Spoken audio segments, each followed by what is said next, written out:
Hello, this is Dango1867. Hope you're all feeling alright today because I am tickety-boo, and welcome back to Season 3 of the Doncaster Rovers Road to the Premiership on Championship Manager 97-98.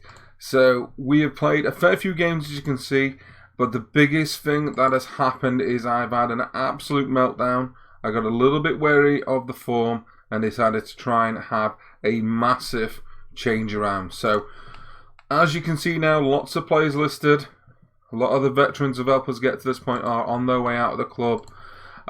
We've also sold Stuart Scott to Stockport because I felt even after his short time at the club he wasn't doing very well. And Gavin Ray has also been offloaded to Scunthorpe. So players going out and a lot coming in. So I decided to do a lot of scouting, see what we could find. So first player we found was an Egyptian lad who's got some good dribbling, good flair, good passing. So we brought this guy in on a free and he's doing okay.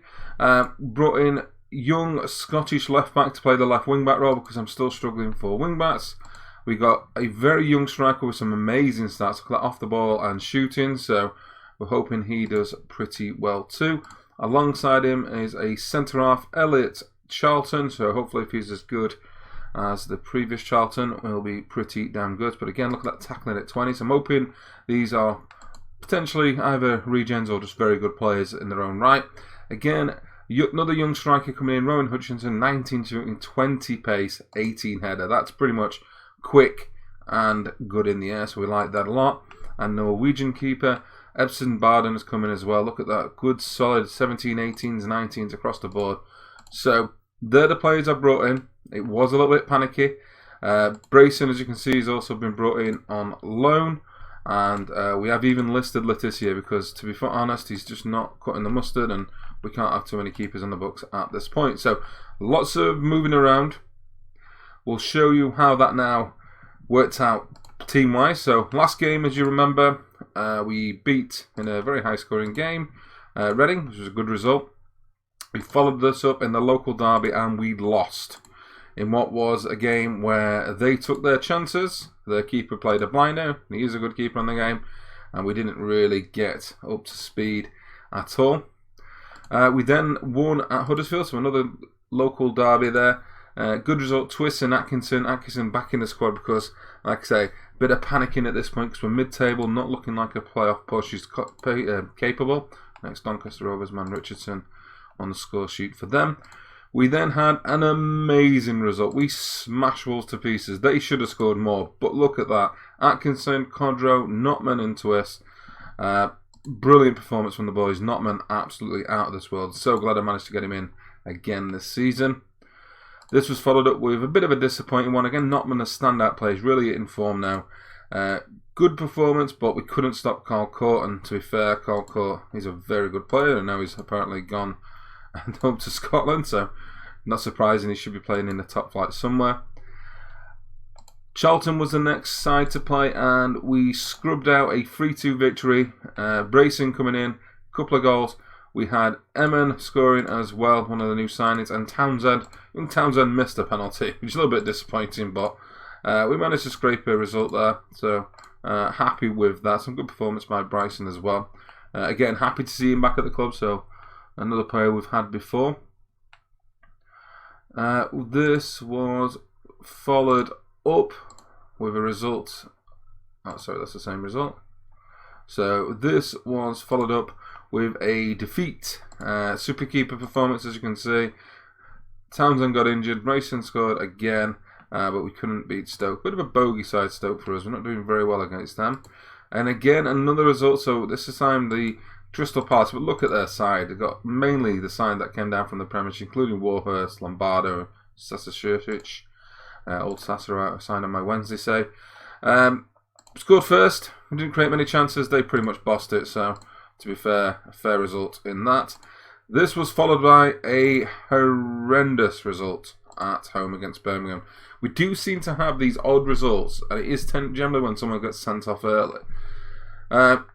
Equalised after they went ahead, but that sending off absolutely killed us, and it's ex-Rovers man Martin McDonald who did score against us as well.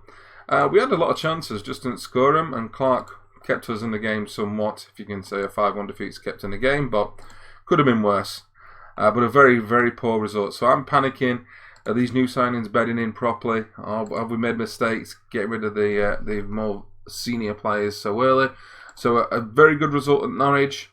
Twist was injured, which is always a bad sign, but managed to nick a win, and it was a good win to get. Norwich is a hard place to go at the best of times. This was followed up, again, we're so inconsistent this year, by a 3-1 home result against Cardiff. We created some chances, they created more. They were the better side. Young, their centre-half, did very, very well. We didn't really test them up front with the young forwards, and some of the other young players I'm starting to bring in to try and get some experience now, because we just need to try and change something to get it all going. This was followed up by a mental game, and again, a sending off cost us. QPR, so a back and forth game. Happy Hutchinson has got a goal. Edmund's got another goal. Edmondson again with a goal from centre half, which is definitely what we need. So we do have a lot of corners with this system we play. Charlton getting sent off was pretty much the thing that killed us, though. They managed to nick a winner. We had more chances. They just took theirs better. So not a great result in QPR. And then followed up by another horrendous result. So again, exactly the same. So we're scoring goals now. Townsend, Hutchinson, all over that. This is a game that should have been easily won, but every time Tranmere went forward and they didn't have many chances, they looked like they were going to score, and they scored. Taking 4 of their chances out of the 8 is amazing. We had 16 and didn't do the same. Veteran Ray Wallace was the mastermind behind that side, but another poor result on the road. And we're just conceding far, far too many games. So the table is looking bleak. We're in a worse position than we last were. We've gone from being mid-table mediocrity to fighting a relegation battle if we don't get our skates on. Now, with us being on 29 points, there's a 10-point gap to 6. That is going to be a struggle, even with the amount of games we've got left. It might not be on this season, I am scared to say. But we're hoping Notman can keep playing well. The young lads we've brought in can get a bit of form behind him. So they've scored a couple of goals each. We can try and get rid of some of the dead one, and it's horrible to say that. McKenzie and Winus, who I don't want to sell because they've done so well to get us here, need to go, but they do need to go. Along with some of the dud signings I've made. Look at that, absolutely. Natty has done absolutely miserable for us this season. So hopefully we can keep pushing up the table. If we can get a run together, try and stop conceding goals, we might have an outside chance of the playoffs, but we don't know yet. Hopefully you enjoyed this video. I've been Dango. Drop a like, subscribe if you're not, comment. I'll catch you all later, guys.